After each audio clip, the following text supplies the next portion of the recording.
So I own, over 200 properties that I have rentals. I do a dozen or so fix and flips every single month, and I buy businesses a lot, and I own a lot of businesses, and I do a lot of lending. Every deal that it looks like a deal to me, I buy. I have 100+ deals sent to me every day. I'm buying, almost one every day, or sometimes now one every other day. When I buy businesses, my intent is to keep them forever, or until I get tired with it, or until I see that it doesn't make sense to run it anymore. I don't really buy them to try to flip, but obviously anything that I have that if somebody wants to buy it and they give me a fair price that I like, I would sell it.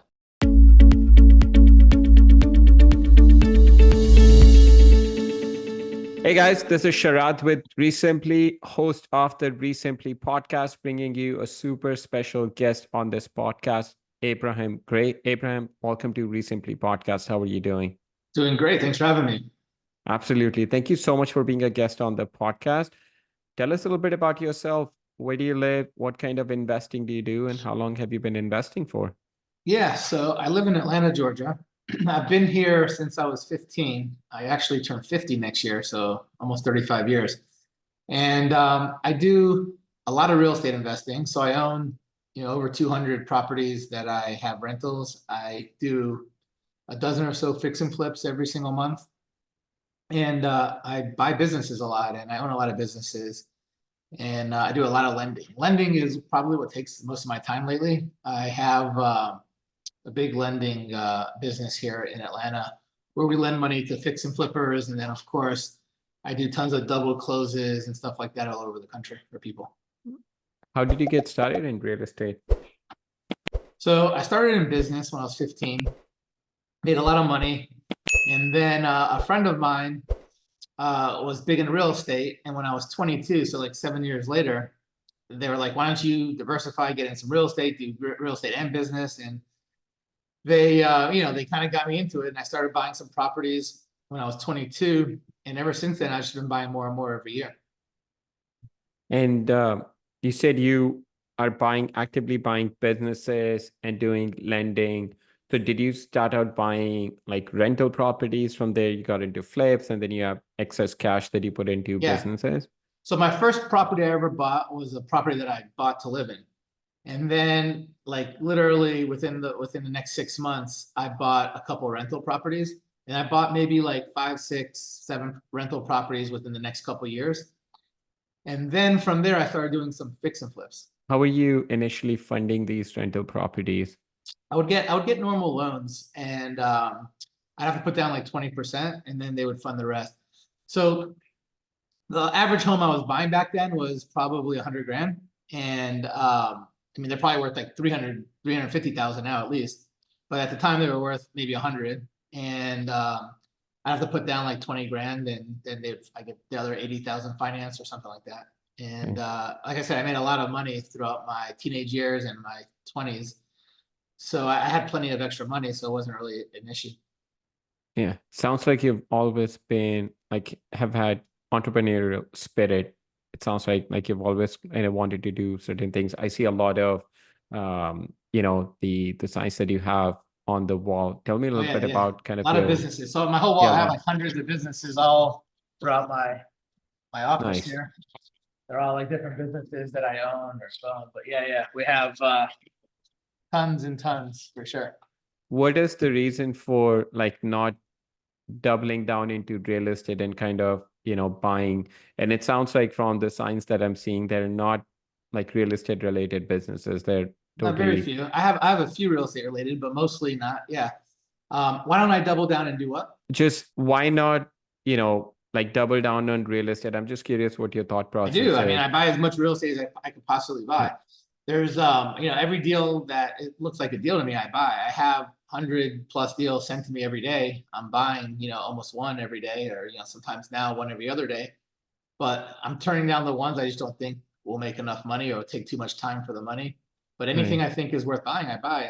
The only way to really do more real estate would be to spend a lot more money on different ads and employees that probably don't make much sense, because if I did that, it would take away a lot from my lending business and my other businesses that I do so well on. So there's only so much, one person can do, but I do very well. I kind of, I'm always relaxed. I'm always, loving life. So I just kind of want to, I love that. if I did too much more, I might be, Yeah. I might just not have the time to do the other stuff I want to do. So, I have everything pretty balanced right now. How big is your real estate team? So I have two partners. So there's three of us. And then I have, inspectors. I have dozens of people on the rehab crews. I have personal assistants. I have, uh, maybe like three other people in the office that just kind of work on stuff. But I would say office, me and my partners and crew, maybe like six people. And then we Right. have a lot of people in the field. Right. And what kind of like businesses are you buying? I'm just very curious. I'm also, the reason I'm asking, I'm also looking at investing in other businesses just to diversify. So I'm really curious, like kind of how did you get started into that and what sort of businesses did you decide to buy? Yeah, I mean, in the beginning, I bought and did businesses that I really enjoyed, had, knowledge on, stuff like that, experience in. But now I'm just buying anything that's profitable that I think it's not going to take a lot of my time, that already has good profit, already has good people that are managing it. So I actually just bought a business last Friday. It was my like fifth one this year. It was a tree company. So, we cut tree. We have like over $1 million worth of equipment and machinery, and we, cut trees down and, all that type of stuff. But I'm looking for businesses that I can find good deals on, that cash flow, that have motivated sellers, that have good management teams in place, and good people that can run it, so it doesn't take a lot of my time. And that's what I look for. It doesn't really matter what the business is, as long as, it fits all those Right. characteristics. You own over 100 businesses as of right Right now, now? I probably have like 30 something, but I've 30. owned over 300 in my lifetime. So basically you're kind of like flipping businesses also. You'll buy something that's I not mean, run as yeah, I'm not really flipping them. When I buy businesses, my intent is to keep them forever, or until, I get tired with it, or until I see that it doesn't make sense to run it anymore. I don't really buy them to try to flip. But obviously, anything that I have, that if somebody wants to buy it and they give me a fair price that I like, I would really. sell it. But a lot of the businesses that I've had over the years were like very hot niche type businesses, like fads. So some of them I've sold, but a lot of them, I made a lot of money in a short period of time, and then when the fad is over, you just kind of move on to the next thing. Right.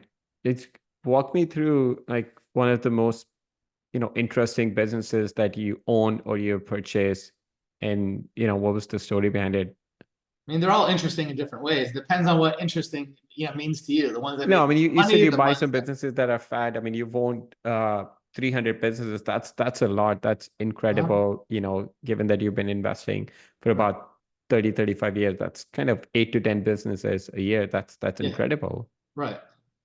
So, I mean, interesting. I mean, I would say the one that I made the most money on is, to me, is the most interesting, just because I made the most money on it. I had that business for like over 7 years. It was jewelry. So we bought and sold gold and diamonds and watches and coins and really anything of value. And I got into that back in 2007, and it took off, made crazy amounts of money. I did it all the way to like 2014 almost. And that business was the business that made the most money. And it was really interesting because I bought so much stuff from so many people. I've seen a little bit of everything. I've seen the rarest coins. I've seen like crazy amounts of, I mean, I've had people bring me millions and millions of dollars worth of jewelry and stuff to sell at a time. I've seen very rare stuff. I've seen like really cool stuff. I've seen really old stuff, uh, fancy stuff. But yeah, I mean, I had over 1,000 employees at the time when I was running that Wow. business, and we had a few hundred locations all over the country. But that was very interesting. I learned a lot from that business because I grew from one store to a few stores to dozens to eventually hundreds of stores. So it was a cool learning process of how, what type of people you need, and how to grow a business to that level.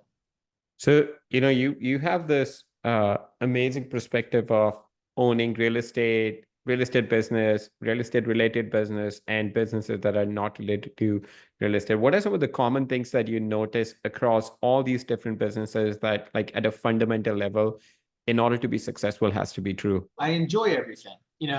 if it's something I don't enjoy, I typically won't buy it or don't do it. So like I enjoy the real estate because I really like, going through the deal, figuring, underwriting it, making sure it's a good deal, making sure it's a good deal for everyone, figuring out how much it's going to cost to buy it, how much it's going to cost to rehab it, how much can I get at the end, what my costs are going to be, how much am I going to make, how much time is it going to take, how easy is it going to be? It's kind of like a fun process and just talking to people and negotiating and all that stuff. And then with businesses, same thing. Like every single business I do, I really enjoy. I love the part of seeing where it is when I get it, seeing where I could take it, all the people that are involved, how you help so many different people along when you have a business. Most people that have worked for me over the last few decades will say, man, working for this company was awesome. It was so fun. I learned a lot. It was, it was good. It was a good experience. So it's just kind of cool to see the impact you have on different people. And a lot of people that work for me, now own like big companies. Some of them, have bought some of my businesses and now they're doing really well. And it's really cool just to see the progression. Hmm. How do you manage your time? Like, how do you know what to focus on? Every day, I know basically what I have going on the next day, before I get up. And I know like how much time is going to take me on business. I know how much time is going to take me on real estate. I know how much time is going to take me on the lending. And I just put the time that's needed into each. And if for some reason I have to do too much, I'll just hire somebody else or figure out someone that I can partner with to take over the stuff I don't like to do. Pretty much every day I wake up and work, I'm only doing stuff that I really enjoy doing. So there's a lot of aspects to business or real estate or whatever that I don't like. And I just don't ever do any of that stuff. Like I literally have a partner or an employee do everything I don't like. So when I get up the next day or I wake up in the morning, I know I'm going to enjoy the day because everything I'm doing is like the stuff that's the most fun for me in each aspect of business or whatever I'm doing. There's tons of stuff in every business I have that I hate, but I don't do any of it. So you've got to delegate the stuff you're not as good at or you don't enjoy to other people and just do the stuff that you enjoy and that you're good at. Were you always wired this way, or did you learn over, period of time as you started acquiring real estate and other businesses? I mean, obviously every year you get better and better. I don't think I was ever bad. Like even when I was 15, I had my first business. I mean, I did well. I made money, but I made a lot of mistakes. You learn from your mistakes, but luckily I was able to get around people that were really good at the time, and I learned from them as well. But yeah, just once you're doing, once you're making money, and I've seen like people in life that were like everyone would think they're dumbasses or homeless or whatever, and they get in a situation, they start doing good, and then all of a sudden, a few years later, you feel like they're the smartest people ever. It's like you put the right people in the right environments, and most people could be pretty smart, and then you learn from it. And if you're doing good and you see progression, they're going to figure out a way to keep getting better and better at it. What's the biggest mistake you've made, over the last, decades of investing that you've been doing? The biggest mistakes have pretty much been doing stuff that I'm not super familiar with or haven't done before and made just dumb mistakes. The stuff that I do right now is only stuff that I've done before a lot and I've been really successful with. So like people always come to me like, how come you don't want to buy land? Or how come you don't want to do new construction? Or how come you don't want to buy hotels? Because I've never done it before. Does that mean it's bad? No, hotels and all this, it could be great, but I've never done it. I'm not going to do good at it because I'm not good at it. I've never done it. So I stick now to only the stuff that I'm really good at. Even people come to me, I only buy in Atlanta or, in Georgia, and people come to me all the time. I'll have a great deal in South Carolina or wherever, Texas. I'm like, I just have no interest in it. They're like, that's a great deal. It's a great deal. I'm like, yeah, I'm sure it is, but it's just not a good deal for me. I just don't want to mess with it, either because I don't know the market or because I have enough stuff going on. I don't want to have the headache to have to deal with stuff and have a whole new process, because I enjoy my life right now. So the biggest mistake is doing stuff that you don't know and you're out of your comfort zone that you don't really have a good plan with, and especially if you have other opportunities that are easier for you. So those have been my biggest mistakes. But how do you know at what point, because you ventured out of real estate, buying other businesses that were sort of, a different line of business. Like, how do you know where to draw the line? Okay, this is something I'm comfortable going out of my comfort zone, and this is where I want to draw the line. I don't want to go Yeah. past this So sort with of. business, I look for specific criteria. I don't really care about the industry so much. There's some industries I don't really want to get into, but for the most part, almost any industry could make sense, especially if I have a partner that knows that industry well. But my key components to a business is it's got to be bought from a motivated seller. It's got to be proven that it's a very profitable business. It's got to have, this management team in place, and it's got a cash flow. So like, as long as it fits that criteria, and I pretty much only want businesses that have been around for a while, so I could see the track record to make sure that they're going to be good. I don't want to buy stuff and gamble like, oh, this business does good one year, bad one year, hasn't been around long enough, doesn't have, as soon as you buy it, the manager is going to leave or the owner leaves and they ran everything. That's horrible. I just don't want that. So I want stuff that, like, I'm not going to run into any surprises. And I already have a good track record. I know exactly what's going to happen. And the only thing that could happen is it's going to stay the same or go up or get better. So those are my criteria. And if you stick to that and you don't buy businesses that are and the other thing is I make sure I buy businesses that are making at least, let's say a couple $100,000 a year profit or more. I don't buy these really small, crappy businesses because it's more work. And I don't want to buy businesses that have to turn around. I don't want to buy those type of things. It's just more work. So I have a specific criteria of what I would buy, and that's, you stick to it, everything goes smooth. And how are you finding these motivated sellers for businesses? So it's the same way you find motivated sellers for anything else, right? If you're buying a car and you're getting a good deal, it's because they're motivated to sell it fast. So you look in all the places you're gonna buy cars, but like if you do real estate, most people probably do real estate here. How do you get motivated sellers in real estate? You go direct to sellers, you go to wholesalers, you talk to different people that have connections with people that want to sell. So with business, the same thing. You set up different campaigns. You could send letter campaigns out. You could go by and call people. You could have VAs that call people. You could do a lot of different things. But what I'd start with is figuring out what type of businesses you want, what areas you want them in. Research and put a spreadsheet together of all those businesses that are in that category, and then reach out to them by email, by LinkedIn, by sending letters, by going by the businesses, by cold calling them, and maybe reaching out to people that know them to make a connection. Or you could talk to different accountants that have people that are retirement age that want to sell, and ask, say, look, if you know anyone that wants to sell, I'm here. Wealth management people, bankers. All these types of people you reach out to, and you tell people what you're doing and what criteria you have, and they'll put you in contact with people that are motivated. Anyone that wants to sell is motivated. You go after people at retirement ages, people that are getting divorced, people that are sick, people that are moving, and those people have a lot of motivations to sell. Are all your businesses in Atlanta, or they're all No, over? I have businesses all over the country, but I mainly focus on businesses in Atlanta now. The reason why I have a lot of businesses outside of Atlanta is because I have partners in those businesses that live in those areas. So if I have a partner that lives in that area that I know very well, I'll consider doing stuff in other states. But for the most part now, I'm pretty much sticking to Atlanta because I have big teams here and it's easy. But if it's someone that I've done business with before and I like them and I trust them and stuff like that, then I would open potentially with them only businesses in those cities. So like, I have stuff in Arizona, I have stuff in Chicago, I have stuff in Pennsylvania, New York, New Jersey, Kansas City, Florida, but I have good partners in those areas. How does ROI on a business, an average business that you buy, compared to ROI on real estate, like let's say flipping houses? Oh, the ROI on a business is 100 times greater than ROI on a real estate. And I'm talking about like buy and holds to buy and holds, because the business is pretty much a buy and hold. Like you buy it and you cash flow that 20, 30, 40, 100,000 a month every month on the business. On real estate, on buy and holds, you're typically cash flowing $500 a month maybe instead of 25,000 a month. So it's a big difference.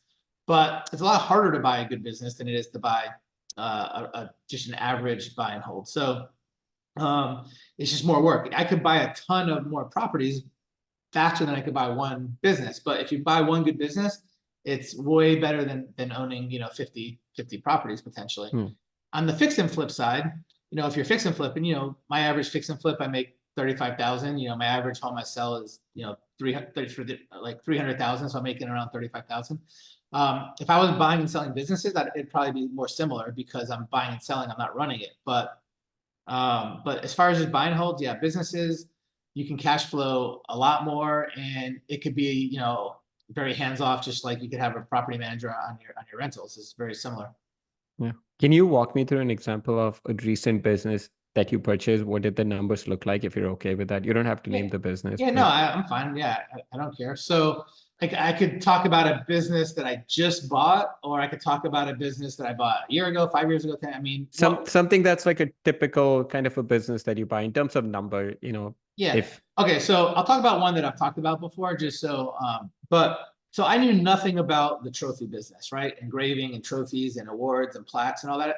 So I bought a business in 2019 that's what they did. They did trophies and awards and engraving, and I knew nothing about it. This is probably the average type business that I've bought before that and after that. So this particular business was doing about 17,000 a month in profit. In after all expenses, about 17,000. So I was making a little bit over 200,000 a year. And that's kind of the average one that I buy. Most people want to target ones that do more money than that. But for me, that's just kind of like 200,000, 300,000, 400,000 a year profit is about most of the ones I have. So this one's doing a little bit over 200,000 a year. And the seller was very motivated because he was going through a divorce and they couldn't figure out how to split the business up. So they had to sell it. They wanted a lot more than what it was worth. I typically value a business for around 3 times what it makes the profit a year. This particular one was only making like 200. If you do like different ad backs that guy wanted to do, it was making like 250. So it was worth somewhere between, to me, 600,000, 700,000 on the crazy high side. And it came with real estate. So he owned like the shop, and the real estate was worth about 400,000. So I wanted to pay. I always want to pay 2 times what it's worth. I want to pay 400, but 600 is probably what it was worth, and then another 400 for the building. So I wanted to pay 800,000, 400 for the business, 400 for the building. So I offered him 800,000, pretty much all money up front. He wanted 1.2. He wanted like 50% more. So it was crazy. He wanted 800,000 for this business, which is a 4 times multiple, which is high for a business that's only making 200,000.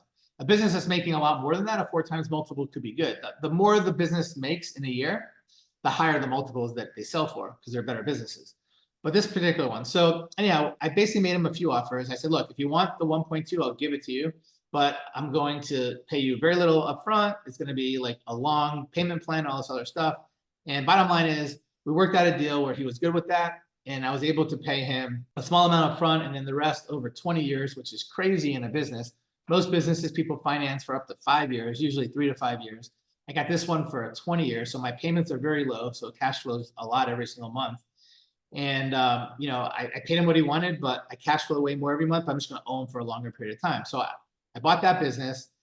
And since then, I bought actually 5 other trophy stores that I merged with mine just to buy competitors out, which I had no interest and knew nothing about trophy stores when I bought it. But I actually saw this ad out that someone was trying to sell it. It was on the market for over a year. Nobody bought it. I could tell they were motivated because they offered owner finance and all these different things. So after, 6 months of talking to the guy, I worked the deal. And since then, I just started buying competitors. That's one of my big things. Once I own a business, I love buying all the competitors around because they're worth so much more to you than to somebody else, because you could take all the customers, take all the good employees, et cetera, and then get rid of a lot of the costs. You can get rid of the accounting costs, maybe sometimes the rent if you merge into your own building, and there's a lot of other costs, and you could, buy stuff cheaper because you're buying in bigger bulks. So I love growing that way. Instead of marketing and growing slowly with spending a lot of money on marketing, I love just buying someone else's business and doubling my business overnight or 50% up overnight. That's my favorite. How did you even think of buying a trophy engraving business? Like, I didn't think about it. Did you just come across, like, did you just come across this business? I'm very curious. So I would say that 80% of the businesses I buy are off market, 20% are on market. With real estate, 99% of what I buy is off market. I buy like 1% on market, maybe.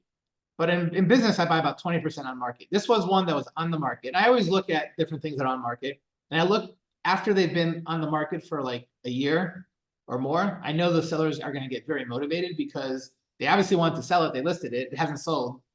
So this one was on the market for a long time. I started talking to the guy. I saw like every single few months, the listing changed a little bit and he was a little bit more motivated. And I was like, you know what? I found someone that could operate it. He had a lot of good staff there that have been there for decades that were running it. And we just got to talking and we came up again, back and forth. We went for months and we finally we finally agreed on a deal and it just worked out for everyone. Yeah. Where are you finding businesses to buy? Is there like an MLS for business? You're talking about like on market? On market, yeah. So this one was on Biz Buy Sell. That's like probably the biggest website for on market businesses. But I'll tell you, it's like Zillow of businesses. It's like Zillow businesses. It's like the MLS of businesses. Got it. Okay. 99% of the stuff on there is shit, but a lot of the shit turns into good. It starts off as shit because people list it too high. They have these brokers that are telling them they're going to get all this money for it. And after 6 months, they didn't sell it. They realized, okay, maybe the broker's full of shit. And then after like 9, 12 months, they're super motivated at that point because in their head, they're already checked out. They had it listed. They thought they're going to sell it. They don't really want to get back into it. So after it's been listed for, close to that year mark, definitely after 9 months, that's where I buy on almost every on-market business I buy has been listed for 9 months or longer. That's where you start getting motivated sellers. Got it. Yeah, Abraham, thank you so much for sharing your journey. It's absolutely incredible. Final 3 questions for you. It seems like you buy businesses for fun, but what is it that you do for fun outside of buying businesses? Yeah, so I do a lot of martial arts. I do jiu-jitsu. So I've been doing that for like 13 years. But before that, I was doing karate and Muay Thai and MMA and all that stuff. So yeah, I do a lot of martial arts. That's probably what I have the most fun doing these days. Can I take a wild guess? You probably go to a place that you own. I do own. I own 5 gyms right now, but I used to own like a dozen. I've sold a bunch of them, but yeah. So it is, yeah. A lot of the stuff I do is actually in businesses that I own. I own a lot. That is I own a whole lot of gyms. Yeah, I'm very curious. What's the one book that you've read? It could be a recent book or it could be an all-time great that has had the biggest impact on you and how you operate. You're not going to believe my answer, but I haven't read a book in my life, since I left like elementary school. So I don't like reading. I hate reading. I mean, I'll read like a paragraph of like some news articles, but I don't read. But the last book I read was probably The Cat in the Hat. Yeah. I don't know how much of an impact it made on me, but it was a good book. I love that, man. You're doing absolutely incredible. Final question for you. If you could spend a day with anyone, dead or alive, who would you want to spend the day with and why? I mean, I would say, someone that is super successful, like Elon Musk or something would be really cool. Although these days, it probably would be pretty cool to spend maybe a day with Mr. Beast these days, because that guy, the YouTuber, is incredible. Like he's worth over $1 billion some just for making. So yeah, I would say the 2 people that would be the coolest for me to hang out with for a day, maybe Elon Musk or Mr. Beast. Awesome. Abraham, thank you so much. If someone wants to connect with you, learn more about your journey, what's the best way for them to do that? Yeah, follow me on YouTube, Abraham Gray, Gray, Instagram, and then of course Facebook. And you message me, I'll respond back, and we become friends and follow each other, and see what we can do. Awesome. Thank you, Abraham. This was absolutely incredible. Thank you. Yeah, okay. Thanks. Bye.